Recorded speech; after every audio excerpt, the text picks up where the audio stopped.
गुरुर्ब्रह्मा गुरुर्विष्णु गुरुर्ब्रह्मा गुरुर्विष्णु गुरुर्देवो महेश्वरः गुरुर्देवो महेश्वरः गुरु साक्षात् परम ब्रह्म।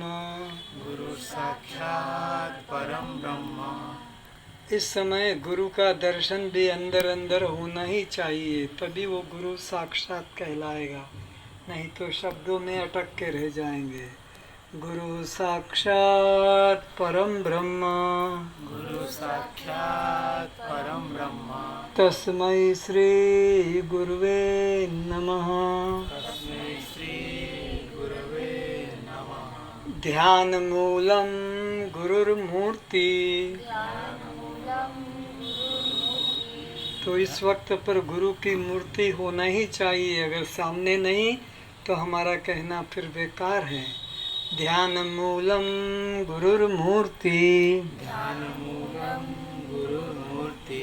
पूजा मूलम गुरुपदम।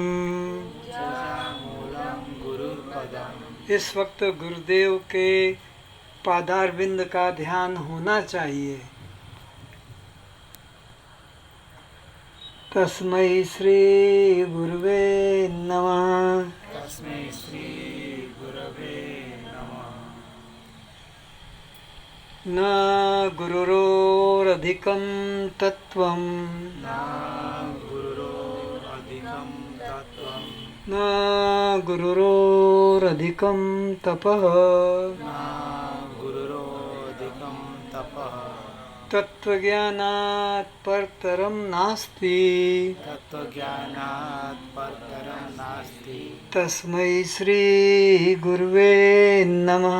तस्मै श्री गुरवे नमः। यस्य देवे परा भक्ति यस्य देवे परा भक्ति। यथा देवे तथा गुरो यथा देवे तथा गुरु।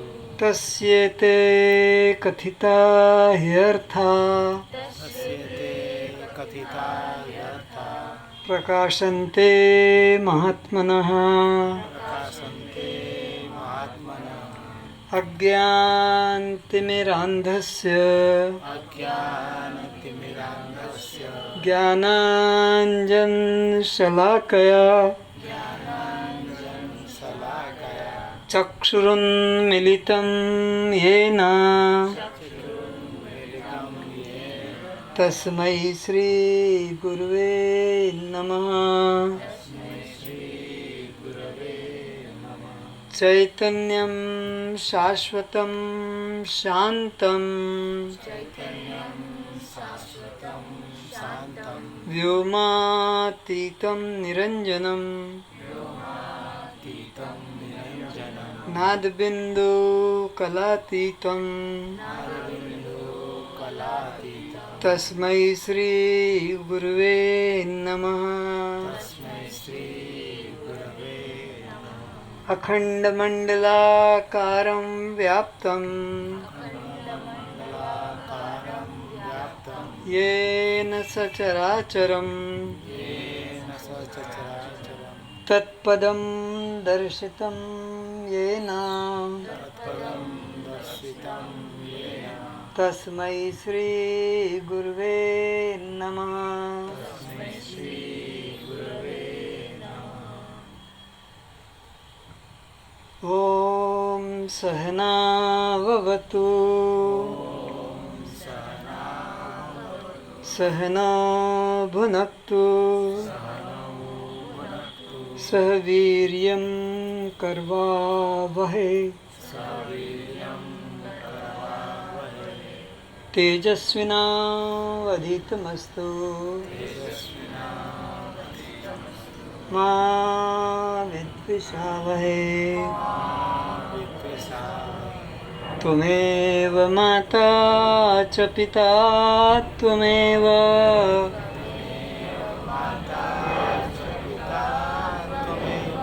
त्वमेव बन्धुश्च सखा त्वमेव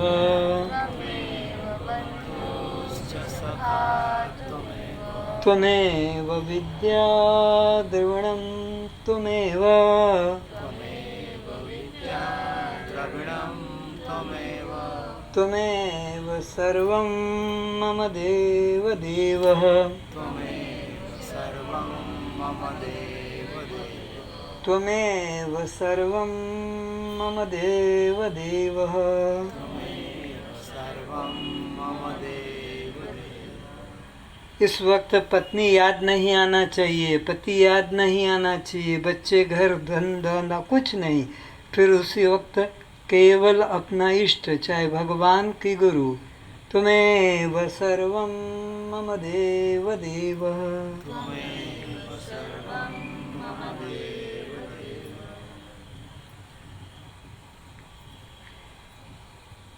सभी अपने नेत्र खोले। सभी श्रोताओं को मेरा प्रणाम।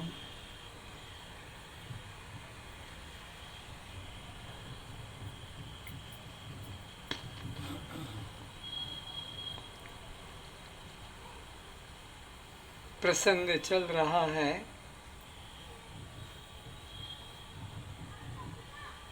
अष्टावक्र जी अपने शिष्य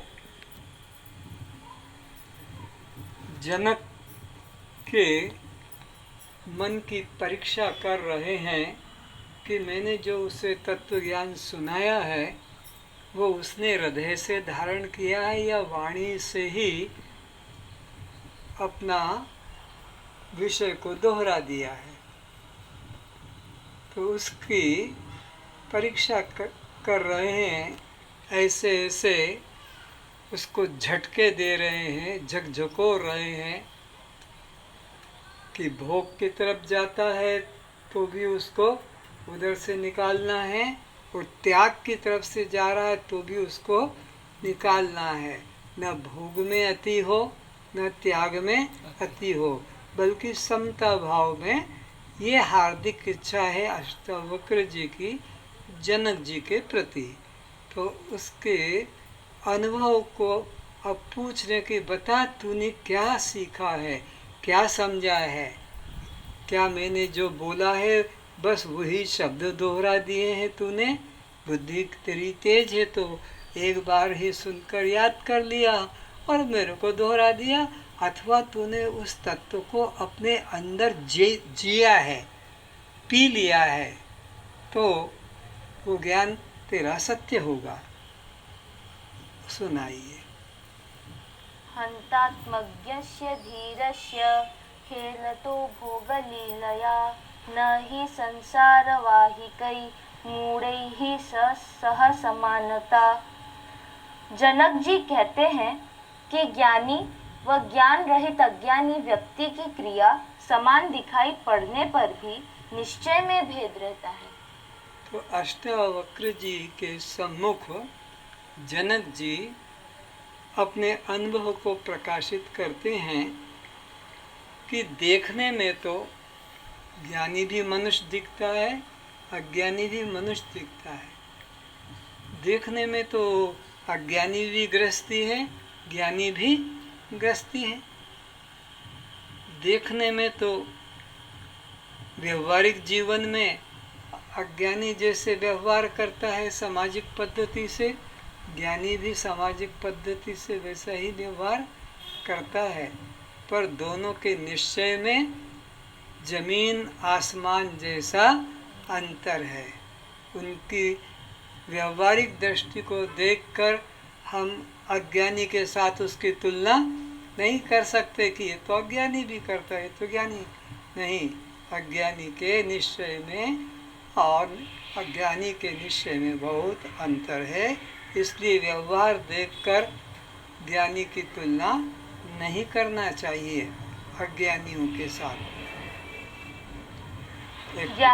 आवाज देखो तो इसमें थोड़ा सुन के ये बहुत कार्य को भी खेल समझता है, जबकि अज्ञानी ताश, चौपड़, शतरंज, क्रिकेट आदि खेल को अभी भी प्लेन को निकल जाने दो।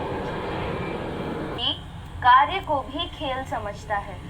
तो ज्ञानी और अज्ञानी के कार्य में एकता दिखती है, लेकिन ज्ञानी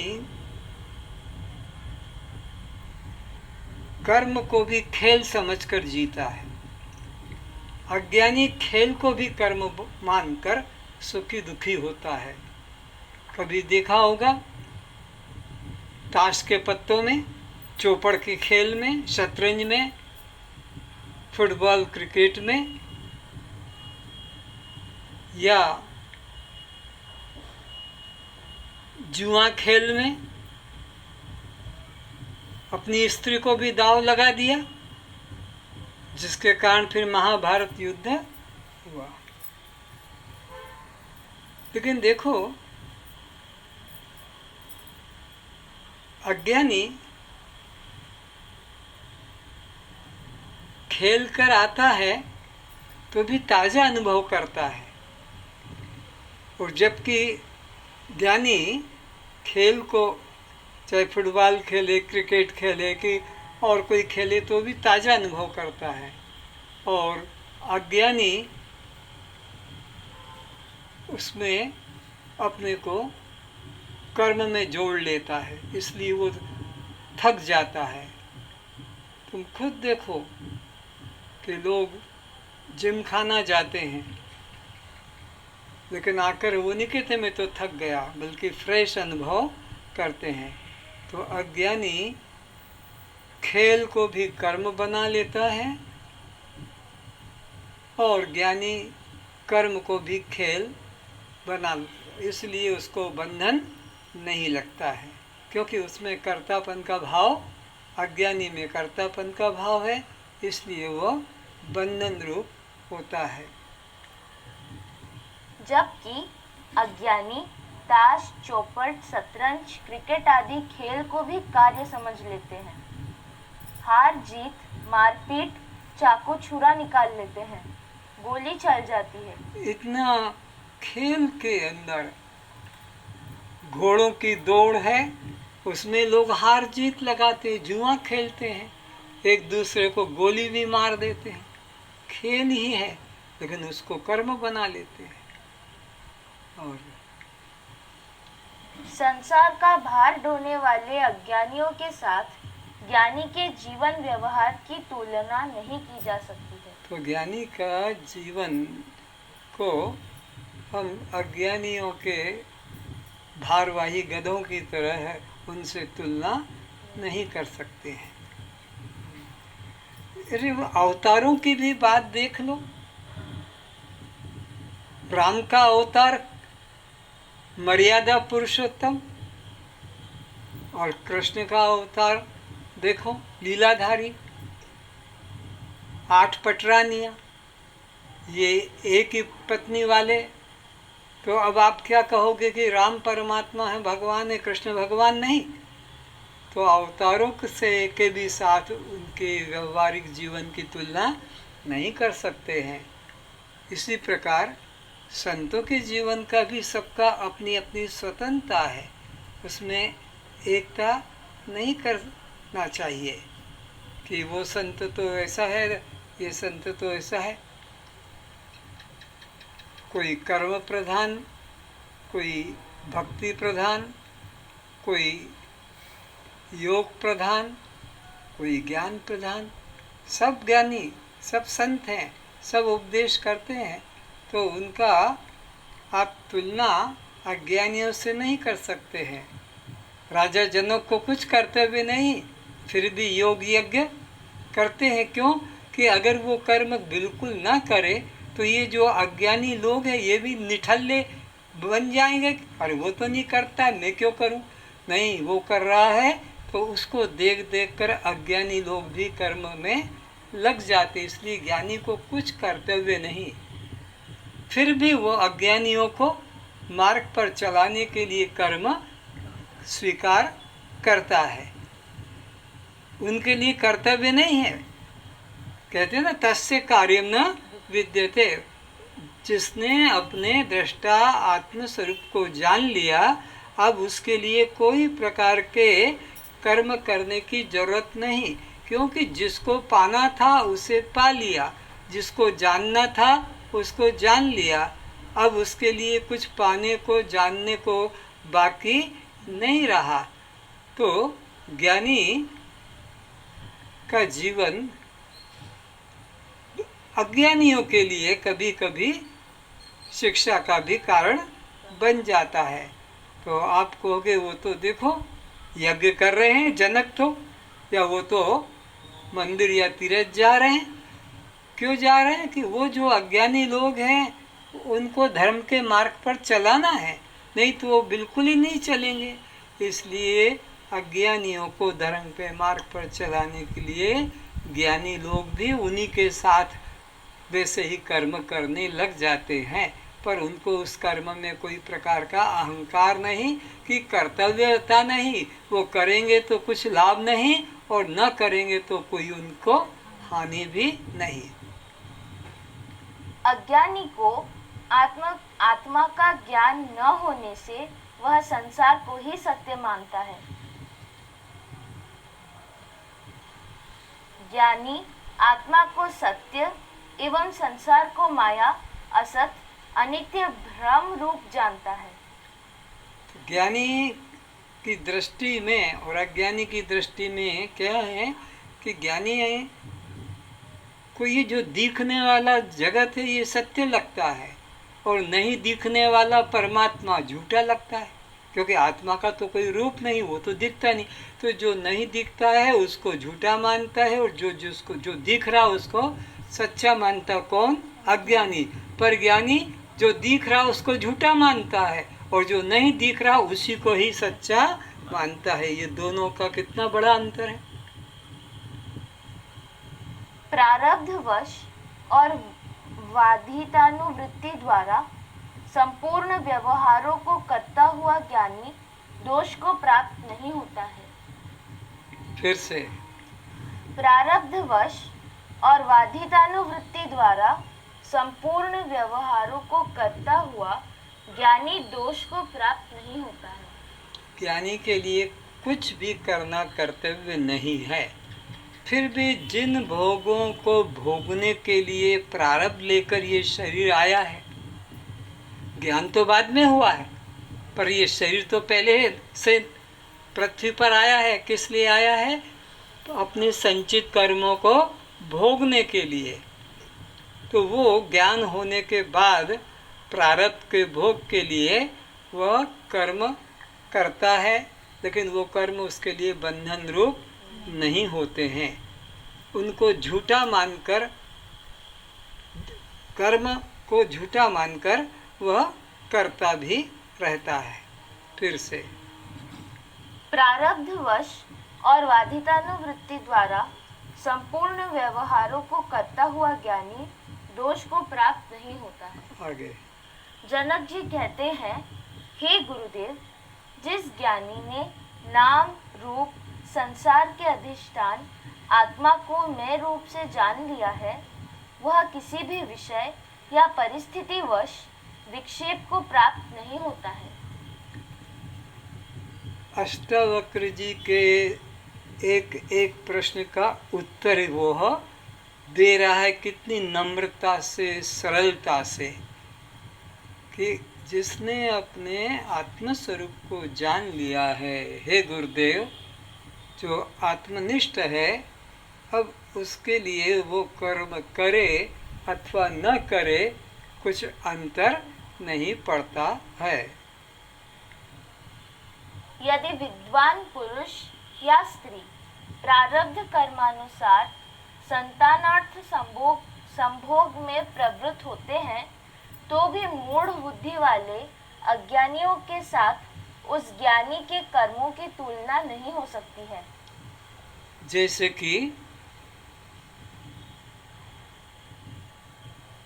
ज्ञानदेव के पिता, मुक्ताबाई के पिता, नामदेव के पिता, ये 4 भाई बहन हैं और सन्यासी के बेटे। तो सन्यास लेने के बाद भी अगर वो गृहस्थाश्रम जीवन को अपना लेता है तो भी उससे उसकी कोई हानि नहीं। संतान उत्पत्ति करता है तो भी उस ज्ञानी के लिए कोई दोष, कोई अपराध नहीं। मूर्ख कर्मों का कर्ता बन कर्मों में आसक्त हो जाता है। तो ज्ञानी कर्म करके भी अकर्ता ही, असंग ही बना रहता है। उसको पुण्य पाप स्पर्श नहीं होते, क्योंकि वो अपने मन में कर्ता भाव नहीं रखता है। पर अज्ञानी व्यक्ति तो कर्म में मैंपना कर्ता भाव रखता है, इसलिए उसे बंधन की प्राप्ति होती है। ज्ञानी सब कुछ व्यवहार करते हुए भी क्या देखता है, मैं कुछ भी नहीं करता, सब हो रहा है, मैं तो देखने वाला हूँ, मेरा काम केवल देखने का है। मैंने अभी तक आज तक अनादि से एक पुष्प भी इधर से उधर नहीं रखा, मैं तो केवल देखने वाला हूँ।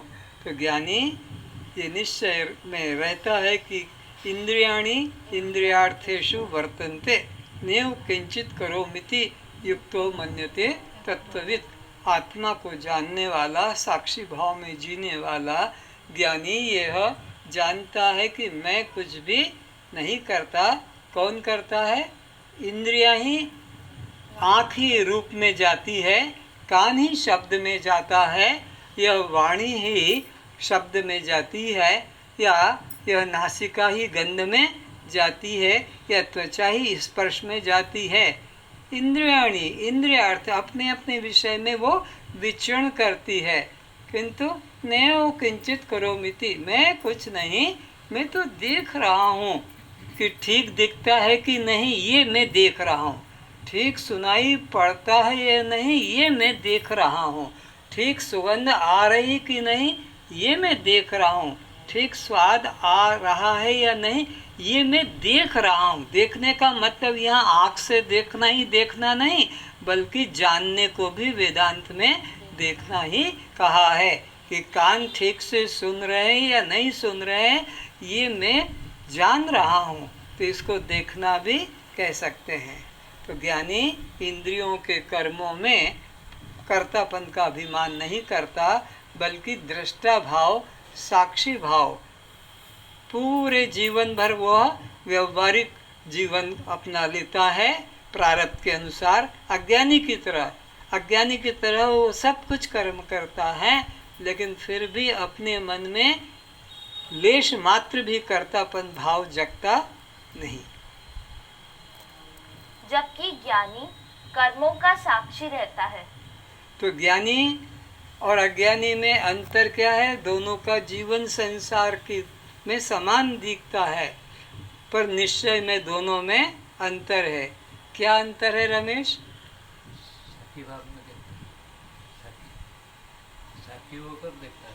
अज्ञानी अपने को कर्ता मान के जीता है और ज्ञानी अपने को साक्षी मानकर जीता है, बस ये दोनों का अंतर है। प्रारब्ध कर्म भोग में ज्ञानी अज्ञानी दोनों समान हैं। ये नहीं कि ज्ञानी को कड़वा लगेगा, अज्ञानी को मीठा लगेगा, ऐसा वो पागल नहीं है। ज्ञान का मतलब पागल होना नहीं कि हमको तो गर्म ठंडा का पता नहीं लगता है, हमें तो सर्दी गर्मी पता नहीं लगती है, हमको तो धूप छाँव का पता नहीं लगता है। ऐसे ऐसे भी लोग बैठे हैं अहंकार करने वाले, तो उनको तुम ज्ञानी मत समझना। ये तो जड़ता के लक्षण है, ये तो मूर्ता के लक्षण है। ये तो कोई भी डॉक्टर से इंजेक्शन लगवा लो, बढ़िया तुम्हारी समाधि लग जाएगी। क्यों 2-2 4-4 घंटे समय बर्बाद करते हो, बरसों 10 साल तुमने समय लगा कर ये पाया कि मुझे गर्म ठंडा नहीं लगता, कि मुझे काला सफ़ेद नहीं दिखता। तो ये ज्ञान का लक्षण नहीं, ये मूर्ता का लक्षण है, ये जड़ता का लक्षण है। इसको समाधि नहीं। ज्ञानी को भी वही दुख दर्द होगा तो वो भी दवा लेगा, ट्रीटमेंट कराएगा। अज्ञानी तो कराता है, ज्ञानी भी करेगा। और अज्ञानी को भूख लगी है तो खाता है, ज्ञानी को भी भूख लगी तो खाता है। अगर घर में आग लग गई अज्ञानी के तो आग बुझाता है, तो ज्ञानी क्या देखता रहेगा? ज्ञानी भी उसको बुझाने के लिए प्रयत्न करेगा। लेकिन मैं जल रहा हूँ कि मेरा घर जल रहा है, मेरे वश चल रहे हैं, ये उसके अंदर अभिमान नहीं। जनक के राजमहल में आग लग गई, लेकिन जनक ने ये नहीं कहा कि मैं जल गया, कि मेरा महल जल गया। और अज्ञानियों की झोपड़ी जल गई और लिंगोट भी जल रही थी, तो वो कह रहे अरे हमारी लंगोट, हमारी लंगोट, हमारी लंगोट, ऐसा करके उसके लिए चिल्ला रहे थे। यानी कष्ट मिलने पर भी धीरता के कारण क्लेश को प्राप्त नहीं होता है, किंतु अज्ञानी मूर्ख अधीरता के कारण क्लेश को प्राप्त होता है। फिर से, ज्ञानी कष्ट मिलने पर भी धीरता के कारण, किस कारण? धीरता, धैर्य, धैर्य, अच्छा, धीरता के कारण क्लेश को प्राप्त नहीं होता है। तो ज्ञानी कष्ट मिलने पर भी अधैर्य कभी होता नहीं। अज्ञानी तो थोड़ी थोड़ी बात में असंतुष्ट, अधैर्य हो जाता है। ज्ञानी का सब कुछ चला जाता है तब भी समता भाव में रहता है, और अज्ञानी का कुछ थोड़ा सा भी हो जाने से वह अधैर्य हो जाता है। किंतु अज्ञानी मूर्ख अधीरता के कारण क्लेश को प्राप्त होता है। सदृशं चेष्टते स्वस्याः प्रकृते ज्ञानवानपि प्रकृतिं यान्ति भूतानि निग्रहः किं करिष्यति। प्रकृति के द्वारा पहले से ही निश्चित सबका प्रारब्ध बना हुआ है, उसे कोई बदलने में समर्थ नहीं है। तो फिर क्यों तुम